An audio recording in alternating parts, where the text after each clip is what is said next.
You're listening to The Alex Jones Show.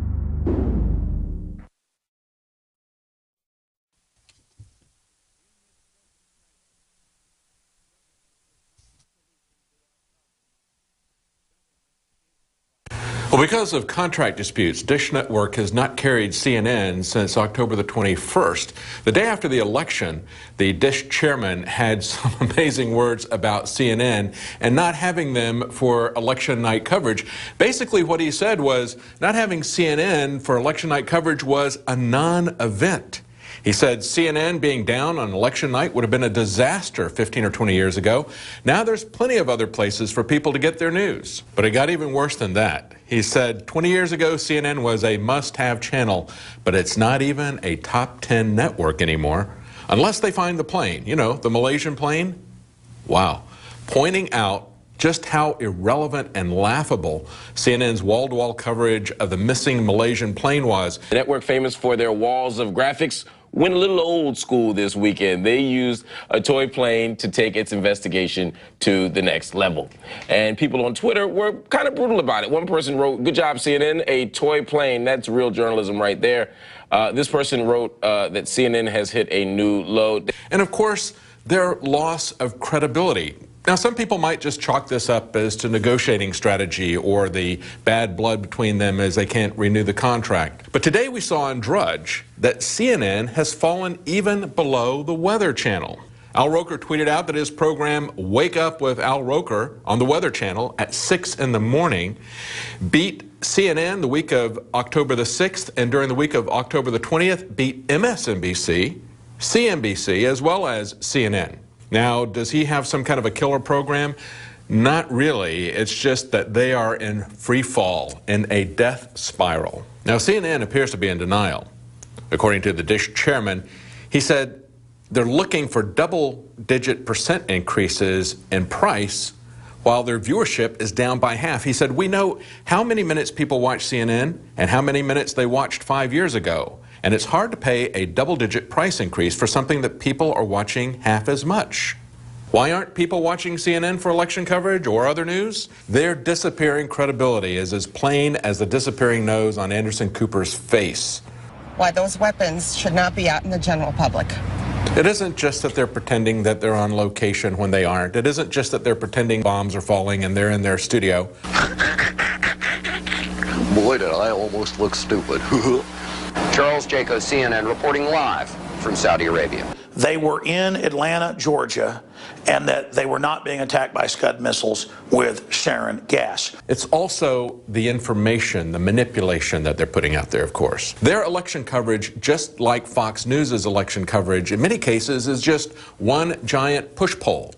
A poll set up not to find out what you think, but to manipulate what you think. They focus on horse races, but what's really behind that? What difference will it make in our lives? And so our goal has been not to just give you information, but to give you some knowledge about how that fits. Our goal, for example, in the election coverage was to not just give you the information about who won and a horse race aspect of it, but we wanted you to stop and think about how you're being manipulated by who they allow on the ballot, who they allow in the debates, how the voting machines are working, are not working, are being manipulated, how the counting is being manipulated.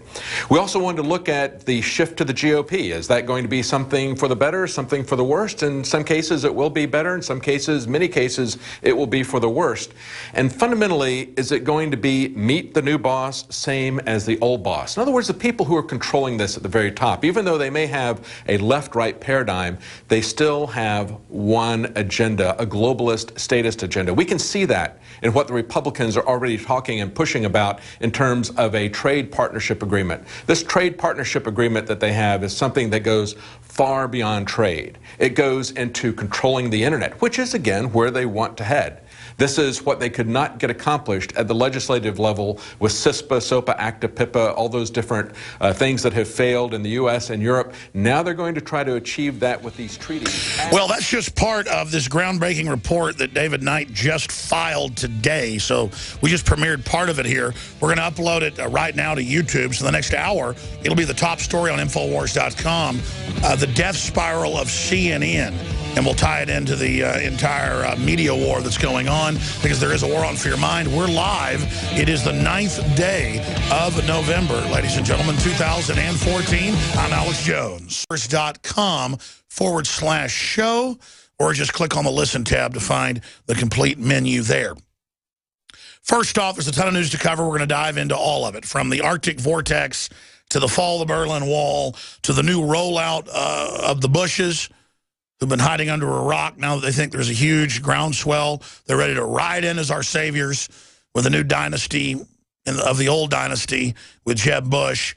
We're going to be breaking that down, talk about the Tea Party sweeps that we saw coming in last Tuesday with this major political realignment, with the Republican establishment wonks on every radio and TV show you can imagine telling you that this was a mandate for establishment, blue blood, country club Republicans that want your guns and want open borders. The people that wrote Obamacare. No, this is not a mandate for you, and any real political analyst can tell you that. I got to say, it's very pleasing to hear every major syndicated radio show, though, this libertarian or conservative, pointing out that the drive-by media, the lapdog media, has been in league with the Republican leadership to try to demonize and attack the patriot movement that is trying to take over the Republican Party and is one of the only major hopes to fix things peacefully in this country. So it's very exciting to see that. And then you hear the local shows and the establishment shows and the dying dinosaur television programs on CNN and MSNBC saying this was a repudiation of the Tea Party. They want us to work together, Democrats and Republicans, to get more done. No, we don't want thousands of more laws and bills and new taxes. What we want is things repealed. And if you don't repeal the gun control, the victim disarmament, if you don't repeal the rape care, the death panel care, the rationing care, the foreign banking insurance company dream, Obamacare, we are going to repeal you, Boehner, you, Mitch McConnell, and all of you country club fake Republicans that make me want to throw up. When I say country club Republicans, most folks at a country club are actually awake to what's going on about the New World Order. It's that blue blood term, that Rockefeller Republican term. Whenever George Herbert Walker Bush was running against Reagan in 1979, he said, oh, I'm not like one of these grassroots populists. I'm not like Ronald Reagan. I'm a Rockefeller Republican. He told the Washington Post that. Well, here's the deal.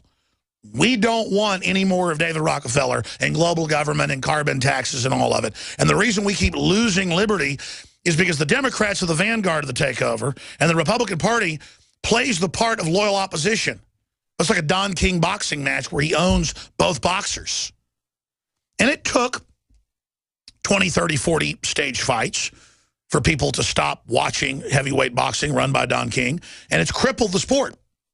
Crippled heavyweight boxing, not just heavyweight, medium weight, welterweight, all of it. But it's really crippled it. People won't do the pay-per-views. They don't go to it because they don't want to go watch a play. They don't want to go watch a staged event. They want to go watch two guys really fight. They want to go watch the ponies actually race each other, not be staged as well. They want to watch the football players actually play each other. They want to watch the real thing. And people can be fooled for a while. You got the Who song back from the 70s about meet the new boss, same as the old boss. Won't get fooled again. We ought to play that song sometime today. We've got it in the bumpers. But over time, that wears out. So people aren't waking up in a few years now to fake politicians. They're waking up in a matter of months. And whether it's the Ministry of Defense, the Pentagon, top economists, top sociologists, top researchers, they're all over the news every day. In Bloomberg, in the Financial Times of London, in the Wall Street Journal, which still has propaganda in it, but business people want the skinny. So you'll get a lot more info in there than you'll get, say, from MSNBC or CNN. And all of those analysts sound just like this show 10 years ago. The world's run by private central mega bankers. It's a crony capitalist rigged operation based on fiat money. They get the first use of it. It's discriminatory. They're waging war on the real free market. They're destroying the middle class, the engine of innovation, and the engine of liberty. We are going to go into a nightmare police state scenario if we don't reverse this. And I'm not bragging about the statement I'm about to make. It's true. It's the good news. The fact that this broadcast could be approaching, on the weekday show, 200 affiliates. And a lot of these stations are big stations. In fact, in a lot of cities, we're on the mom and pop that picked us up years ago, 10 years ago, 5 years ago, a year ago. But we'll be on now the big station as well. Those mom and pops are so great, they don't even care. They just want the word to get out. We're on the mom and pop in Chicago. Now we're on the big station in Chicago. We're on the mom and pop in Orlando. Then we're on the big station in Orlando. This is how this works. And the fact that the things I say are now so accepted that I'm being put on the big stations shows the victory of the liberty movement, the victory of Ron Paul, the victory of you out there promoting basic common sense Americana ideas of private property, Second Amendment, family, research, don't believe the media, keep government small, do your research. We've had a massive earth-shaking success. Huge. And this election last Tuesday is a seismic shift. The Democrats have lost more seats in Congress since they've had since 1921. They've lost more governors and state senators and state legislators since they were basically begun, the first party in the country. But they didn't get competition until the 1820s and stuff. So they're at the weakest point in their history. That isn't because people like a reanimated corpse, Mitch McConnell, who looks like a meat puppet talking. It isn't because people like Joe Boehner playing golf with Obama all day.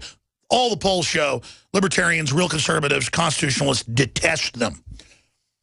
It's because people are really starting to wake up. They're getting involved. Democrats are waking up. Minorities are waking up. The Republicans did the right thing and ran a lot of minorities that were libertarian-based, blacks, Hispanics, women, you name it, record numbers getting elected. That's because there's a political realignment. It isn't about black and white. It's about issues. It's about freedom. And that's another major political realignment, is that you've got minorities going and voting for Republicans. You've got white Republicans going out of their way to vote for minorities because they don't care about what color you are. They want lower taxes. They want their Second Amendment. They want their private property. They want their sovereignty. They don't want to be spied on by the NSA. And they don't want totally open borders. And they don't